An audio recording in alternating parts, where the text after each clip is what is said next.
Third World Cinema Club. Hey guys, John Tawasel here from Third World Cinema Club. We were recently invited to the blog conference for Liway, and I got to talk with some of the cast and crew. So here it is. Spoiler alert. Hi Dominic, I'm John from, we're making a podcast about Philippine cinema. So Liway, right? Your character is like Liway's husband. Yes. Yes. And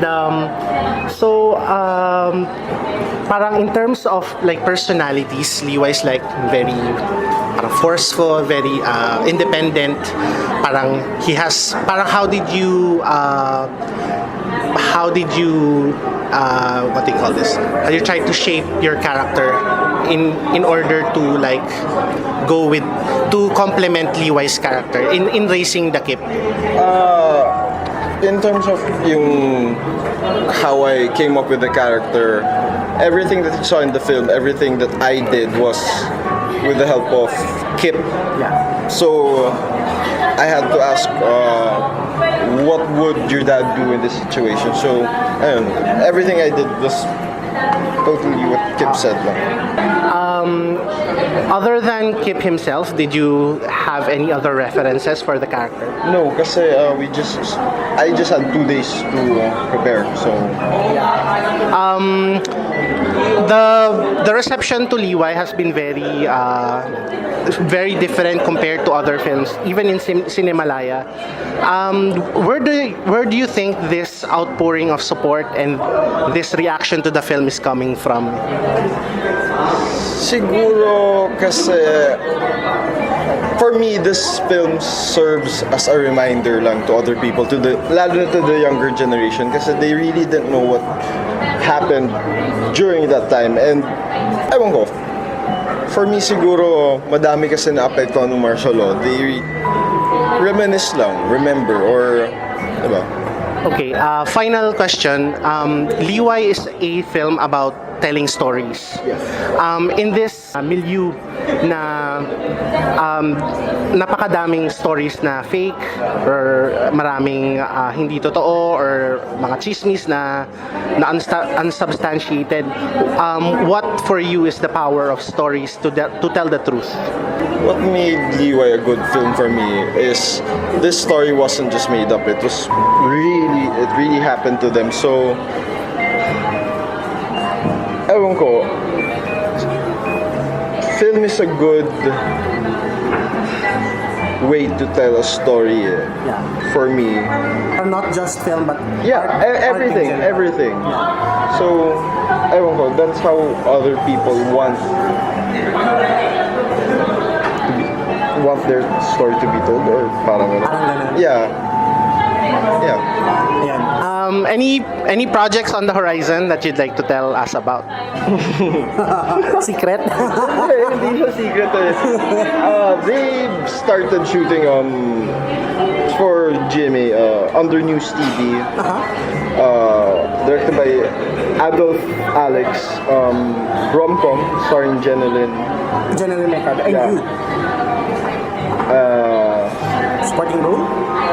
No, just one of the family roles. Oh, okay. I think parang Barangay Tanod ako in her subdivision, pero they're going to shoot in Japan eh. So 1 month to Japan, then kami sa Manila like lang kami. It's called I Love You Moshi Moshi. Oh. So, that's it. Thank you very much, Dom. Thank you. Sa pagsibol ng araw hanggang dapit hapon, malamig na hangin.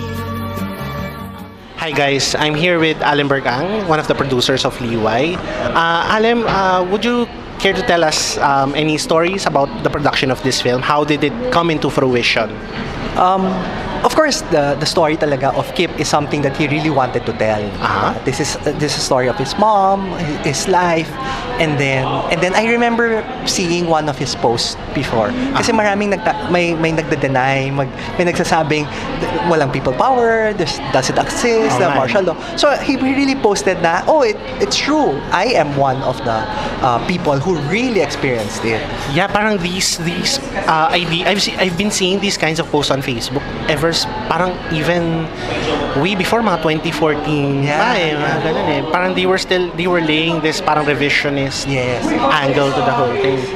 So Kip's movies for the most part they've been parang hugot sa kanyang personal na like Bar Boys was from his law school friends, and then Nai was a commentary on the current political climate. It's also about surrogate mothers eh. There's parang may pagka-prototype ideas from Nai that seeped into Liway eventually. Yes. Right? So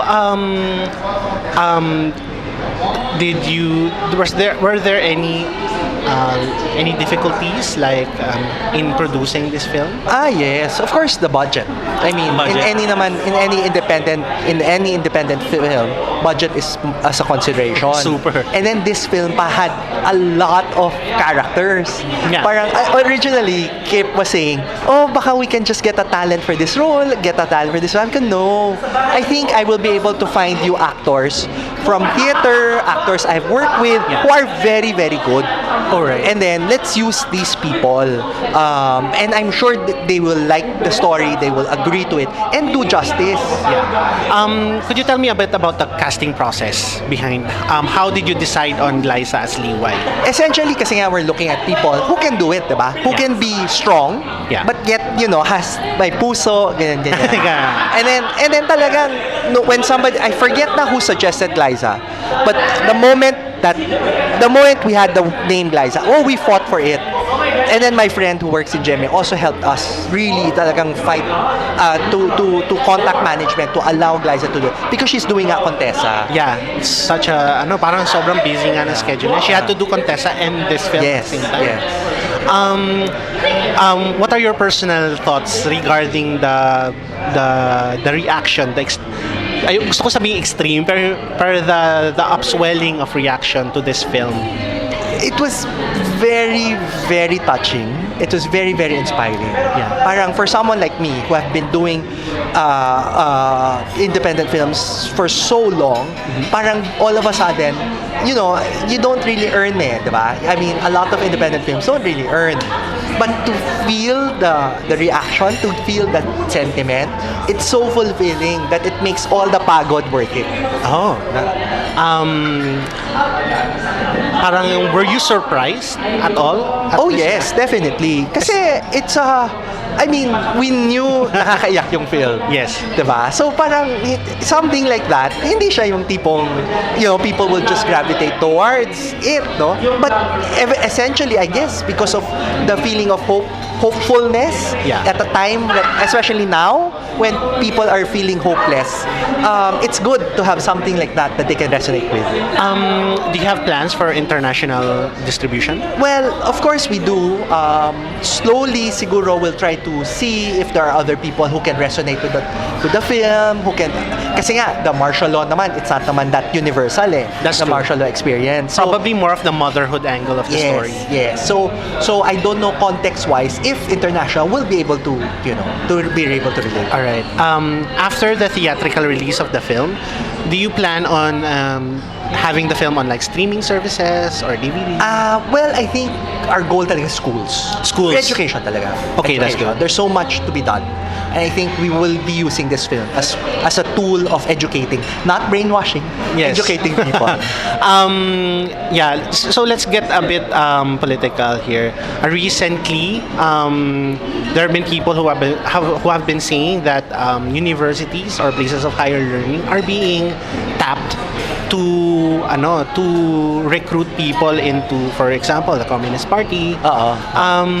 And you and a bunch of other filmmakers responded to that. And could you tell me something about your response to those accusations? Yes, essentially kasi, sabi nga ni si Ara, the Cebuana filmmaker, kung if film talaga inspires people, brainwashes people, moves people, ang dami ng superhero ngayon. That's true. Ang dami nang lumilipad kung saan-saan. Ang dami ng X-Men, nagpipanggap na maging X-Men or wala. Because those are the more popular films, diba? Yes. But that's not the case, you know. Sure, films and art in general has the power to change people's mind, has a power to influence other people, but to brainwash, I mean, that's sobra namang, I don't think there's no one film that can brainwash anybody. That's true. So, maganda yung sinabi ni Kip, that, you know, if they don't agree with the narratives that we're saying, then they can come up with their own film. That's and maybe people will believe, and for people to judge. Yeah, so it's even in the art, it's parang it's a battle of narrative din. Trying to establish, and people have been trying to co-opt the narrative for their own gain, which is we also see in Liway, right? Yeah. There's a scene there where one of the prisoners, she disappeared, and then parang yung explanation for her disappearance is parang nabuntis ng demonyo or something like Ng kapre. Tapos nagbigti, nagpakamatay. And that's the official report. That's the official report na folklore. So talagang so may resonance siya from film to reality. Yun. Any other words you have to tell us about? Oh, I really just wish that more people will you know, if somebody says that this film is nice, especially if it's an independent film, I hope they just go out and watch it. I mean, I hope they can just throw their support on such film. Kasi it's a way of encouraging more producers to come up with such films. Yeah, the audience, getting an audience is a bit of a problem these days. Lalo na syempre mahalang sine, ganun. I see a lot of independent production. They're struggling, even though their films are really good quality. Yung parang yun lang dedicated na cinephiles lang manage to watch it. Yeah. So, unfortunately, parang any ideas on how we could try to expand this? Essentially talaga, any film that becomes successful, whether it be Kita Kita or General Luna, it's all word of mouth. And therefore, that's it. That's how anyone can just help. Word of mouth. Social media has played a large role in promoting films, right? And the campaigns for General Luna, they were very successful in that regard. Yun. So, I think that's it. And any other projects you want to talk about? Any upcoming stuff? Well, I'm finishing Mirador with Loy Arcenas, and then we have I'm shooting a film with Sigrid Bernardo in Georgia. Is it a rom-com or rom-com? No, it's a thriller. Oh, thriller na merong hints of the Kita Kita. I just won't say more. So whatever it is, you'll find out. You'll eventually find out. Okay, thank you very much, Alan, for your time. Thank you, John. Sa pagsapit ng dilim, ako'y naghihintay pa rin sa iyong maagang pagdating. Pagkat ako'y nababalisa kundi. So hello, everybody. Hi. So I'm here with Liza De Castro, the star of Liway, the highest-grossing Cinemalaya film. And Liza, could you, for the viewers who haven't seen the film yet, could you tell them a little bit about what the film is about? Okay, Liway is a leader of an NPA group during the martial law. Nung time na na-capture siya, buntis siya noon at pinanganak siya sa kulungan at tinry niyang palakihin ng maayos yung anak niya. Alright. And para maprotektahan yung kid sa mga nangyayari around them, nagte-tell siya ng story. Okay. So Liway is a film about the power of storytelling and Yes. stories. In this milieu na maraming fake news, maraming stories that are not necessarily true or based partially on the truth para maging totoo, at maraming tao naniniwala dun sa false things na yon. For you, what is the power of art, not necessarily cinema, in helping people discover the truth? Well, nako-cover niya kung ano yung hindi nako-cover ng words eh. That's true. So, kapag let's say any form of art, painting, film, music, 'di ba, kahit walang lyrics. Kapag nakita mo siya, pag pinakinggan mo siya, mararamdaman mo yung truth eh. Yeah. 'Di ba? Kukonect siya sa iyo eh. Hindi pwedeng magsinungaling yung art kasi ayun lang yung isa sa mga bagay na weapon ng isang taong hindi ma-express or hindi masabi ng direkta kung ano man yung gusto niyang sabihin in regards to a certain subject. Yeah, tying also into that, diba? Liway's character uses stories at first to help, parang to shield the kid from the realities of life outside the prison in which they live in. And then later on, she tells him another story, but this time it's the truth. So, for you, parang what went through this character as she tried to reconcile her motherly instincts to protect her child versus teaching him the reality of the world? Well, malaking factor yung partner niya, yung naging asawa niya, si Rick. Parang yun yung naging way para ma-realize niya na hindi niya forever matatago sa anak na yung katotohanan. Though partly may truth dun sa kinukwento niya about the Smith, dun sa si Liway, 'di ba? Tapos parang na-realize ng anak niya na okay, all along ikaw pala 'yun. Yung parang meron siyang ganun.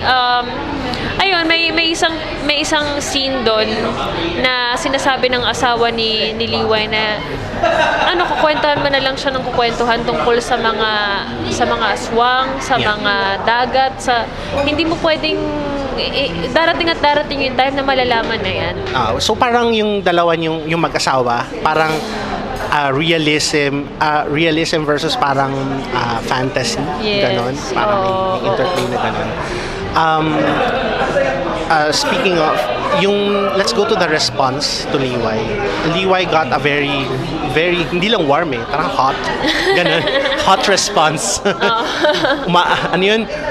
Bumabagabag, ganun. Umaapoy na response nung screen siya sa Cinemalaya. As in, people were chanting protest slogans. They had standing ovations for all of you guys. It's something that I've rarely seen, even in Cinemalaya Kahit films. ako Diba? Sobrang engaged sila with the film. Feel mo saan nanggaling yung that love na yun for the film? Where do you think it comes from? Unang-una yung love ni Liway sa anak niya. It's a universal language talaga di ba? I think yun din yung sinasabi mo na parang ayun yung weapon ng art Yes. Yung love, yung passion, di ba? Yung Artist love, ganun. di ba? Na parang hindi mo pwedeng ikaila yun Kapag yun na yung nag-speak sa'yo. And yung mga tao yung nakaramdam, for sure, may malaking impact. And hindi lang yung mga taong nanood nung gabing yun, kundi ako bilang actor, naramdaman ko din yun. So, para sa akin, isa yun sa mga highlights ng year ko. In Alam fairness. ko na meron pa tayong ilang buwan para matapos tong taon na to. Pero masasabi ko na napakasarap sa pakiramdam na yung recognition na yun ay nanggagaling sa tao. Oo nga. So let's go to the real life inspiration behind your character. So when preparing for the role, how did you interact with the real Commander Levi? Yes. I was given the opportunity to talk to her Okay. before and during the filming of this project. Siyempre, nung una medyo hesitant pa ako, tapos hindi ko pa alam kung ano yung mga itatanong ko. Pero later on, nag-a-arise na yung mga questions. Tapos, nakatulong din kasi na pumupunta siya, bumibisita siya sa set. So, kumbaga para ako may coach doon, di ba? Ayun, i-mirror ko lang siya, ganyan. Tapos, kung paano lang siyang magsalita o kung paano niya kinakwento, madali ko nang ma-imagine. Also in the film, may mga characters na inaapi yung mga prisoners dun sa prison camp. And then there's Soliman Cruz's character. He's a prison warden, but he's very sympathetic to the humanity of these people. So, a few words about what you think about Soliman Cruz's character and how... Unang-una, kailangan ko siyang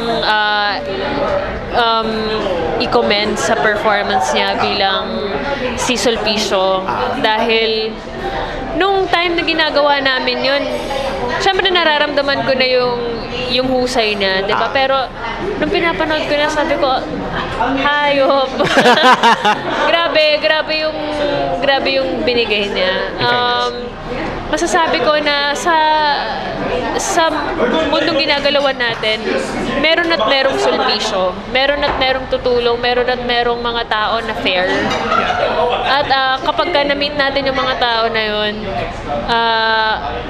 i-keep natin sila, respetuhin natin sila, padamihin natin sila. Oo nga. Kasi 'di ba, parang rare siya rare na makahanap lalo na sa ganung klaseng environment. Empathy, 'di ba? Empathy, Yun. Para sa akin, nung pinanood ko yung Liway, yung pinaka-affecting na part ng film ay yung pinalabas na text nung end credits. Ako din. Because it helped connect the film more to reality. Yes. So, may mga nagsasabi din na parang, sige, maganda yung film, pero maganda din yung the idea of the making of the film because of these credits. Yes. Yun. Parehas tayo kasi may mga emotional scenes, pero grabe din talaga yung naging epekto sa akin nung binabasa ko na. Kaya sabi ni Direk Kip sa akin, so sana pala binasa na lang natin yung buong. Kumbaga mahilig kasi siya sa ganong humor. Pero para sa akin, importante lang din na malaman kung saan nanggaling. That's true. Kung paano siya ginawa, 'di ba? I think mas na-deepen yung pag-read dun sa True. film ng mga tao. Kasi talaga may visible reaction sila when they saw the words. At syempre hindi nila nakita yung si Dakip ay ganito pala. Yun. And talagang yung mga iba inupuan talaga nila yung credits. Ganun. Ayun pala, meron akong isang bagay na gustong sabihin sa kanila or maipapayo sa kanila kapag pinanood nila. Yeah. Panoorin nila hanggang end credits. Okay. Panoorin nila hanggang huli. O yan guys Ayun. Nakalimutan ko pala. Buti na mention mo kasi Yeah. very important yun na magstay sila until the end credits. Parang Marvel lang ganun. Yes, Charot. yes. Oo. What's your favorite Liway related story, either production wise or afterwards, or seeing audiences watch the film? Siguro hindi na ako lalayo, yung naging yung naging experience ko na lang. Sige, go.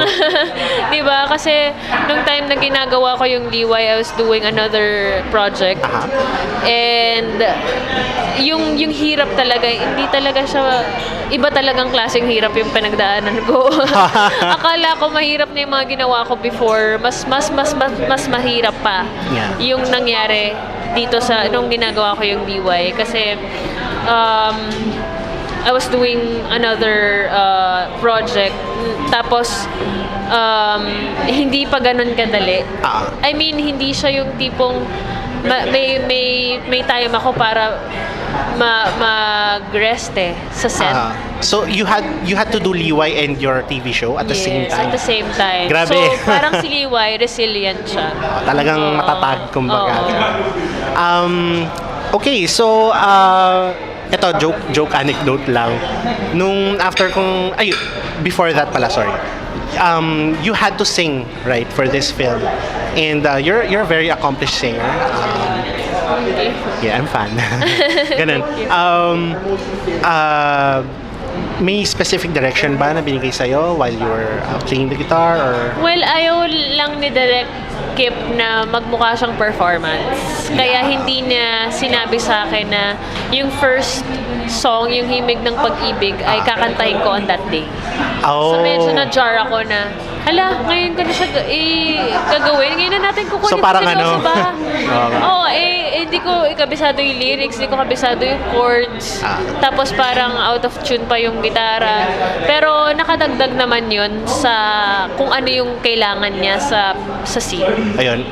Yun, regarding doon, yung joke la acted to story. Alam mo yung kantang Mean to Me ng Tonic? Hindi. Hindi. Ayun, pakinggan mo lang mamaya, charot. Be into me? Mean to Me. Mean to me. Okay. Sa utak ko, after I watched Liway, sa utak ko, minamash up ko yung dalawang kanta. Hindi ko alam kung bakit. Charot lang. Tapos ito, you've been working with Cinemalaya Films for many years now. Actually, one of my most favorite Cinemalaya films is Still Life. Favorite ko rin yun. Naiyak ako doon, charot. Favorite ko rin. As a student, nung estudyante pa ako, I really, it's one of the first Cinemalaya films na talagang minahal ko.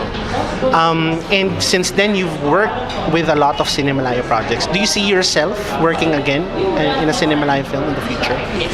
Yes. Definitely. So basically, that's it. If you have any final words to say to the audience. Watch Liway. Please. Please watch it. Please, and tell it to your friends, your family, your boyfriends, girlfriends. Kung sino man na sa tingin nyo gusto nyong ma-inspire, gusto nyong maging happy. Because at the end of the day talaga, masasabi ko na hindi siya yung tipo ng pelikula na mabigat sa pakiramdam. Langit, may tagpuan din at doon hihintayin itong bato sa buhangin. Third World Cinema Club.